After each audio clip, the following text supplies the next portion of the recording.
ओम शांति। आज बाबा अपने चैतन्य बगीचे को देख रहे थे।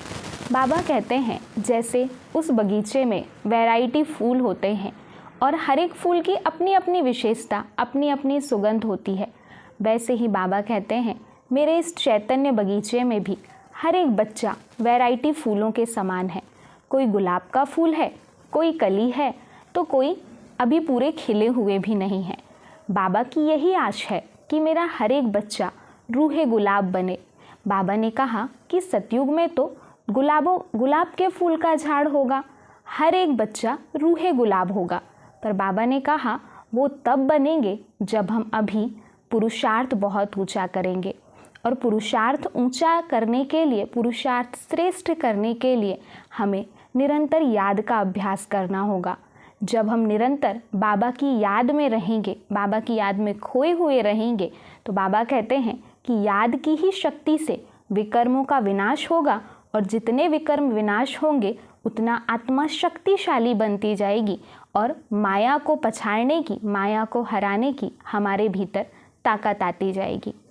आगे बाबा कहते हैं कि यदि पुरुषार्थ हमें बहुत ऊंचा करना है तो जितना हम स्वयं को व्यर्थ की बातों से, नकारात्मक बातों से फ्री रखेंगे, जितना बाबा ने कहा व्यर्थ की उलझनों से स्वयं को फ्री रखेंगे, बेकार की बातों से फ्री रखेंगे, उतना हमारी याद की शक्ति बढ़ती जाएगी और बाबा में मन लगाना भी हमारा बड़ा सहज होगा। आइए आज बाबा की 28 तारीख की वाणी सुनते हैं। बाबा बोले, मीठे बच्चे, बाप से लव और रिगार्ड रखो तो बाप की आशीर्वाद मिलती रहेगी, माया की जंग उतरती जाएगी। बाबा ने कहा कि हमारा बाबा से प्यार हो। प्यार तो हम सभी का बाबा से है, पर साथ साथ में बाबा का रिगार्ड भी रखना है। जैसे किसी से प्यार होता है तो उसकी याद बड़ी सहज आती है और जिसका मान रखते हैं, जिसका रिगार्ड करते हैं, उसकी हर बात को मानना भी बड़ा सहज लगता है। यदि हमारा बाबा से प्यार भी रहेगा और बाबा से हमारा रिगार्ड भी होगा तो बाबा की हर एक बात को हम बड़े सहज रीति फॉलो कर पाएंगे, बड़े सहज रीति मान पाएंगे और हर एक श्रीमत को फॉलो करके बाबा की आशीर्वाद ले पाएंगे।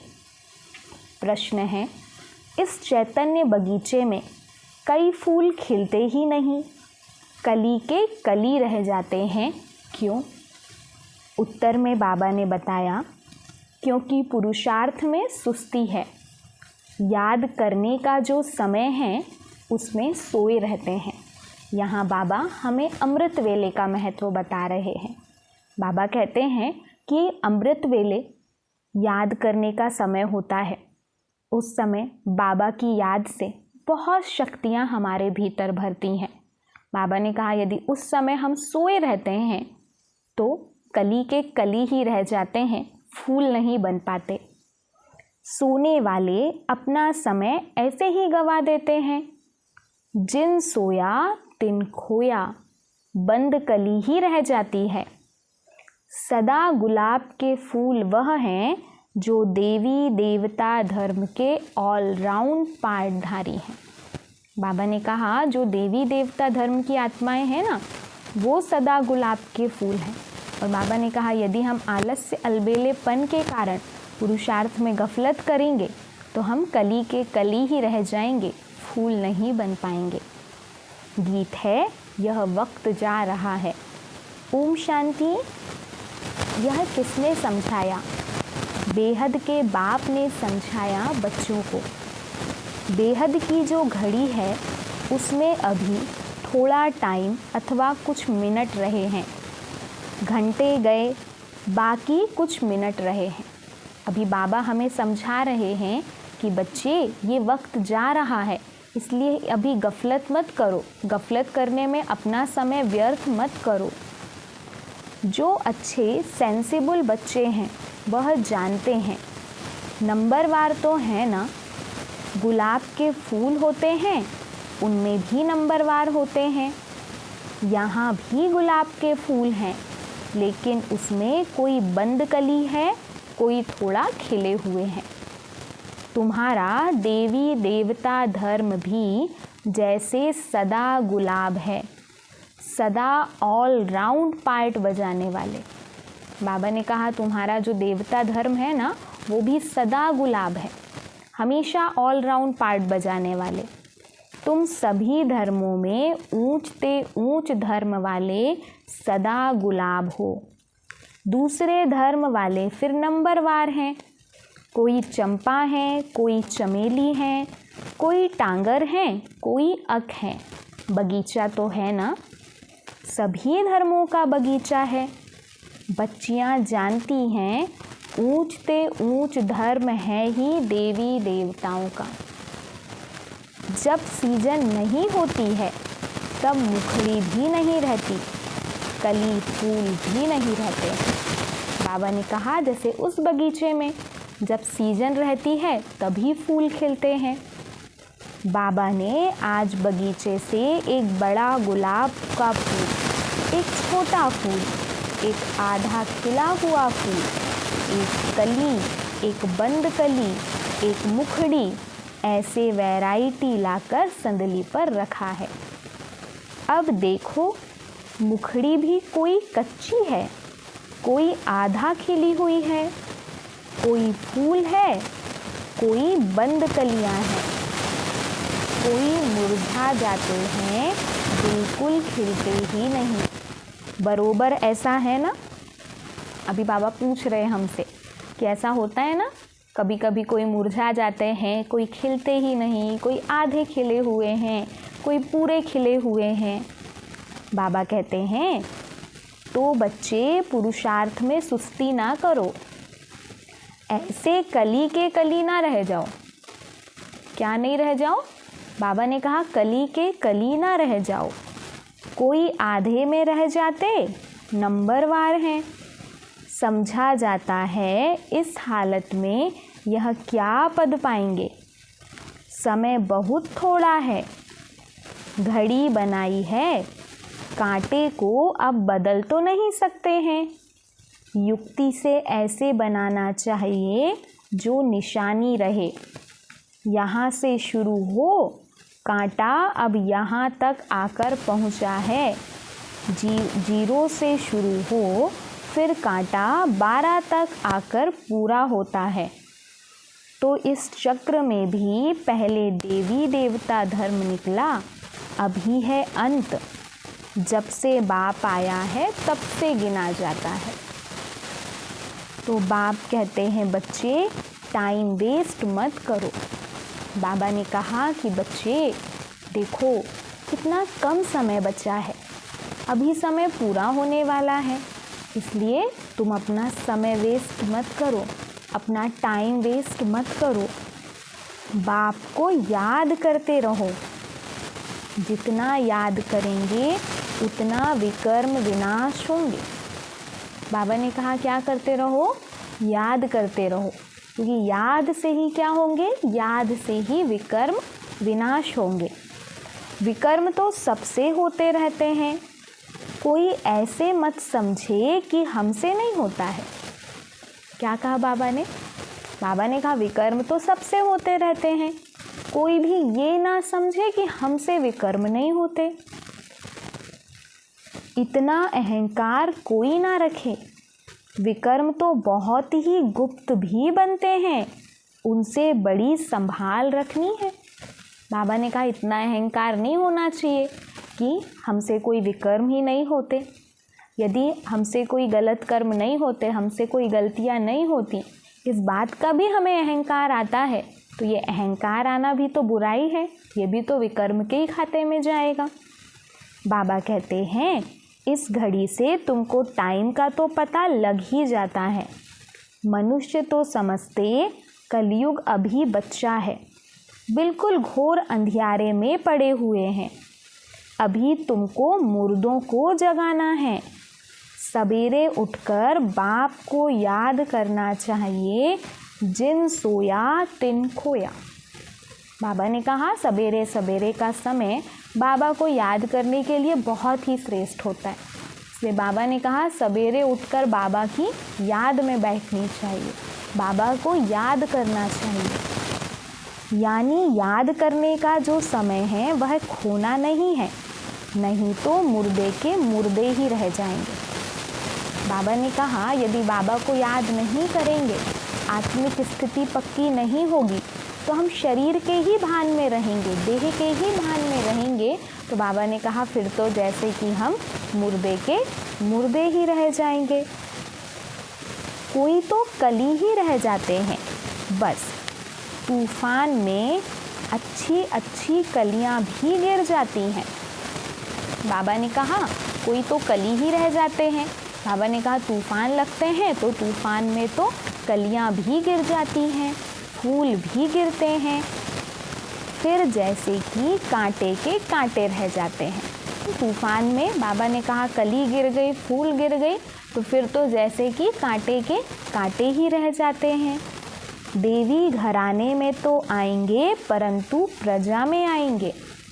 तुम हो ही गुलाब के झाड़ के, परंतु इसमें खुश नहीं होना चाहिए। भल मनुष्य गाते हैं फलाना स्वर्ग पधारा, परंतु क्या बना यह भी कारण होगा ना। यह तो बच्चे समझ सकते हैं, जितना बाबा का मोस्ट सर्विसेबल बच्चा होगा उतना ही वह बिलवेड भी मोस्ट होगा। जो बच्चा बाबा की जितनी सर्विस करेगा, जितना बाबा का आज्ञाकारी होगा, ईमानदार होगा, उतना बाबा का प्यारा भी होगा। यह तो कॉमन बात है। सपूत आज्ञाकारी ईमानदार बच्चे माँ बाप को प्यारे लगते हैं। माया बिल्कुल ही बेईमानदार बना देती है। पता भी नहीं पड़ता है कि हमसे बड़ी भारी गफलत होती है। बाबा ने कहा माया ऐसा बना देती है कि पता ही नहीं चलता कि हमसे बड़ी भारी गफलत होती है। बाप कहते हैं जो करेंगे उनको पाना ही है, जो गफलत करेंगे उनको उन कर्मों की सज़ा मिलनी ही है। ऐसे विकर्म नहीं करना जो सज़ा खानी पड़े। फिर भी बाबा बार बार हमें समझानी देते हैं कि बच्चे कर्मों का फल तो मिलेगा ही। जैसे एक पिता अपने बच्चे को हमेशा समझाता रहता है कि तुम श्रेष्ठ कर्म करो, तुम ऐसे कर्म करो, वैसे बाबा भी प्रतिदिन की मुरली में हमें कितने प्यार से, कितनी रूहानियत से ये बात समझाते रहते हैं कि बच्चे कोई भारी गफलत नहीं करना, ऐसा कोई विकर्म नहीं करना कि तुम्हें सज़ा खानी पड़े। कोई विकर्मों की यहाँ भी सज़ा पा लेते हैं। कर्म भोग है, गर्भ जेल में भी कर्म भोग है, उनसे बड़ा खबरदारी से छूटना है। कर्म भोगों से छूटने का उपाय है बाबा की याद। माया बड़ी शैतान है, इसलिए बिलवेड मोस्ट बाप को तो हर वक्त याद करते रहना चाहिए। बाबा ने कहा माया इतनी शैतान है कि हमसे कभी भी विकर्म करा सकती है, इसलिए बाबा ने कहा बाबा को तो निरंतर याद करते रहना चाहिए। जैसे लौकिक बाप अपने बच्चों को जानते हैं, वैसे पारलौकिक बाप भी हर एक बच्चे को जानते हैं। बाप खुद बैठ बतलाते हैं मैं एक ही इस तन में आता हूँ, कितने ढेर बच्चे हैं, अजुन तो ढेर आएंगे। झाड़ बढ़ता है, भगवान के आगे भक्तों की भीड़ होगी।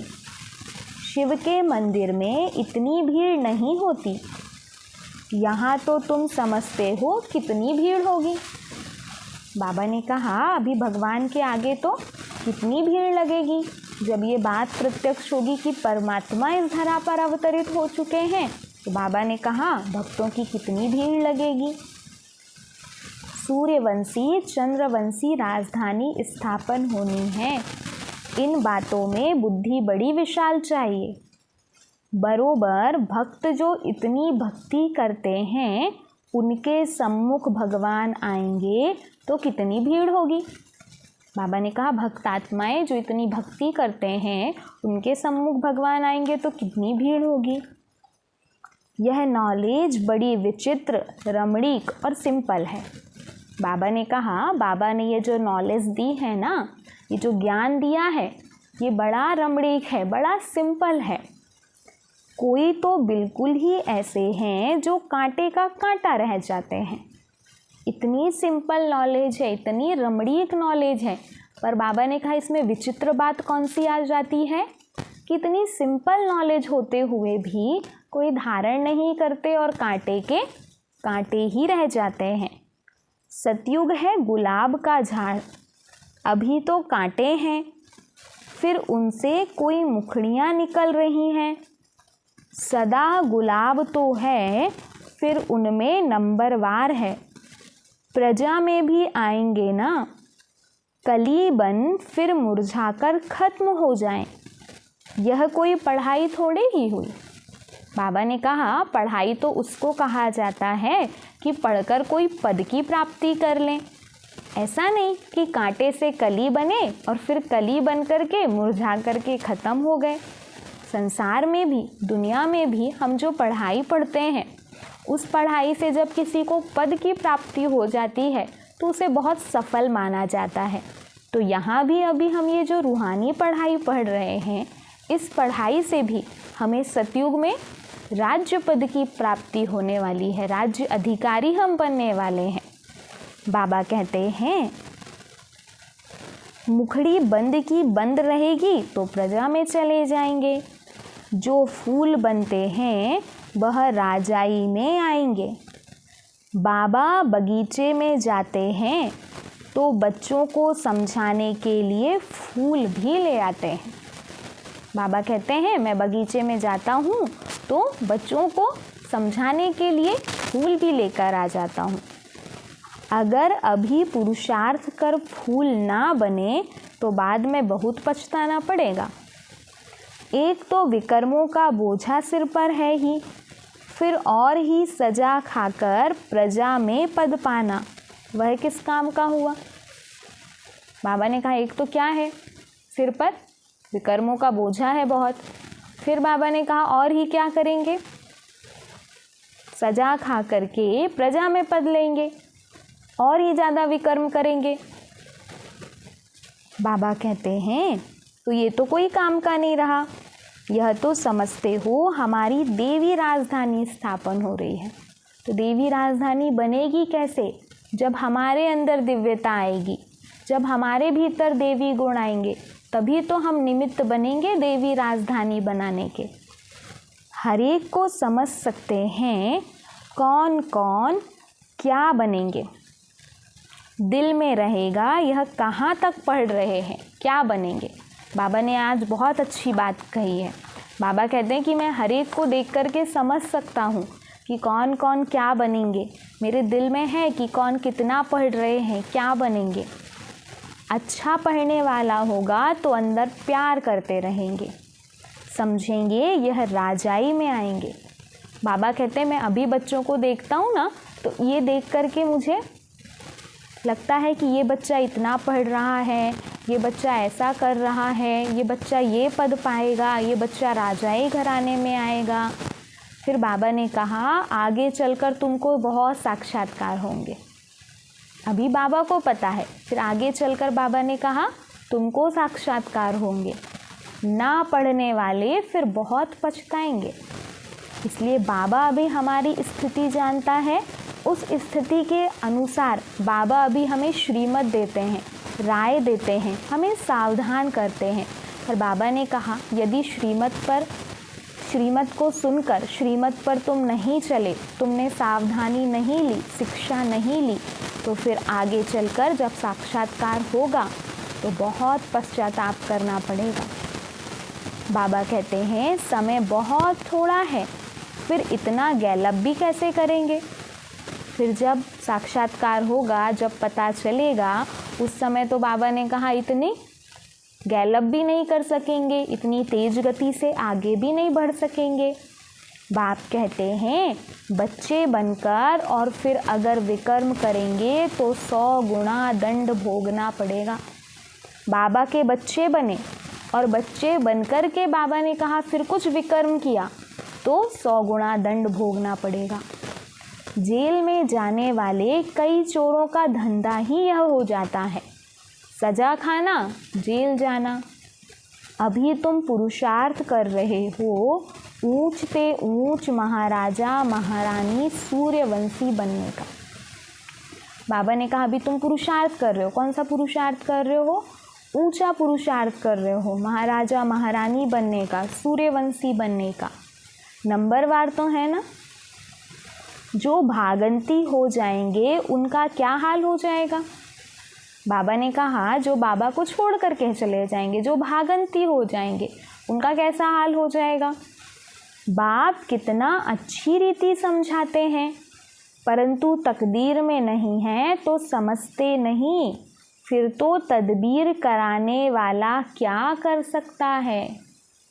बाबा ने कहा बाबा तो बहुत अच्छी रीति समझाते हैं, पर यदि किसी के भाग्य में नहीं है, तकदीर में नहीं है, तो फिर बाबा भी क्या कर सकता है? बाप तो कहते हैं फूल बनो, बाप को भूलो मत। बाबा को भूल जाते हैं तो कांटे के कांटे रह जाते हैं, इसलिए बाबा को याद करो। और बाबा ने कहा फूल बनो।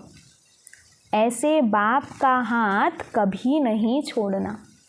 बाबा ने कहा ऐसे बाप का हाथ हमें कभी भी नहीं छोड़ना है। माया अजगर कच्चा खा जाएगा। यदि बाप का हाथ छोड़ा तो उसका रिजल्ट क्या होगा? बाबा ने कहा माया कच्चा खा जाएगी। ऐसी गफलत नहीं करनी है जो अपना राज्य भाग्य गवा बैठो। यदि बाबा का हाथ छोड़ दिया, ऐसी गफलत कर दी, बाबा का हाथ छूट गया, तो बाबा ने कहा जो राज्य भाग्य मिलने वाला था वो राज्य भाग्य गवा बैठेंगे। फिर कल्प कल्पांतर ऐसी चलन देखने में आएगी जैसे अभी देखते हैं। बाबा ने कहा फिर हमारी कल्प कल्पांतर के लिए वही चलन बन जाएगी। इसलिए बहुत सावधानी से हमें हर एक कर्म करना है। कोई की सतो प्रधान चलन है, कोई की रजो, कोई की तमो। ग्रहचारी भी अच्छे अच्छे बच्चों पर बड़ी कड़ी बैठती है, अंदर के काले बाहर के अच्छे। बाबा ने कहा ग्रहचारी बैठती है तो अंदर से आत्मा कैसी होते जाती है? तमो प्रधान होते जाती है, काली होते जाती है। गफलत होगी तो आत्मा काली हो पड़ेगी। परछाया काला पड़ता है, इसलिए बाबा कहते हैं एक कान से सुन, दूसरे कान से फिर निकाल दो। ईविल बातों के लिए कान बंद कर दो। बाबा ने कहा बुरी बातें बिल्कुल भी नहीं सुननी है। इतनी ईविल बातें सुनेंगे ना तो ईविल बातों सुन करके माया का परछाया हमारे पर पड़ जाएगा। अच्छा, मीठे मीठे सिकी लधे बच्चों प्रति मात पिता बाप दादा का याद प्यार और गुड मॉर्निंग। रूहानी बाप की रूहानी बच्चों को नमस्ते। हम रूहानी बच्चों की रूहानी बाप दादा को याद प्यार गुड मॉर्निंग और नमस्ते। धारणा के लिए मुख्य सार है, पहली पॉइंट है सदा विकर्म विनाश करने की लगन में रहना है। बाबा ने कहा हमेशा ऐसी स्थिति बनानी है, ऐसी लगन में रहना है कि हमारे विकर्म विनाश हो जाएं। कोई भी विकर्म अभी ना हो, इसकी संभाल करनी है। दूसरी पॉइंट है माया की ग्रहचारी से बचने के लिए ईविल बातों से कान बंद कर लेने। यदि माया की ग्रहचारी से बचना है तो बाबा ने कहा ईविल बातें नहीं सुननी है। अपनी चलन सतो प्रधान बनानी है, अंदर बाहर साफ रहना है। वरदान दिया आज बाबा ने, बैलेंस द्वारा ब्लीसफुल जीवन का साक्षात्कार कराने वाले सर्व की ब्लेसिंग के पात्र भव। डिटेल है, बैलेंस सबसे बड़ी कला है। याद और सेवा का बैलेंस हो तो बाप की ब्लेसिंग्स मिलती रहेंगी। बाबा ने कहा बैलेंस बहुत बड़ी कला है। यदि हमारे भीतर याद और सेवा का बैलेंस हो तो बाबा की ब्लेसिंग मिलती रहेगी। हर बात के बैलेंस से सहज ही नंबर 1 बन जाएंगे। बैलेंस ही अनेक आत्माओं के आगे ब्लीसफुल जीवन का साक्षात्कार कराएगा। बैलेंस को सदा स्मृति में रखते हुए सर्व प्राप्तियों का अनुभव करते रहो। तो स्वयं भी आगे बढ़ते रहेंगे और अन्य आत्माओं को भी आगे बढ़ाएंगे। बाबा ने कहा क्या करो, बैलेंस को हमेशा स्मृति में रखो और सर्व प्राप्तियों का अनुभव करते रहो, तो स्वयं भी आगे बढ़ते जाएंगे और अन्य आत्माओं को भी आगे बढ़ाएंगे। स्लोगन है, महावीर वह है जो हर मुश्किल को सहज कर पहाड़ को राई व रुई बना दे। तो हमें भी ऐसे महावीर बनना है, अंदर से इतने शक्तिशाली बनना है कि हम भी पहाड़ जैसी परिस्थितियों को भी राई और रुई के समान हल्का बना दें। ओम शांति।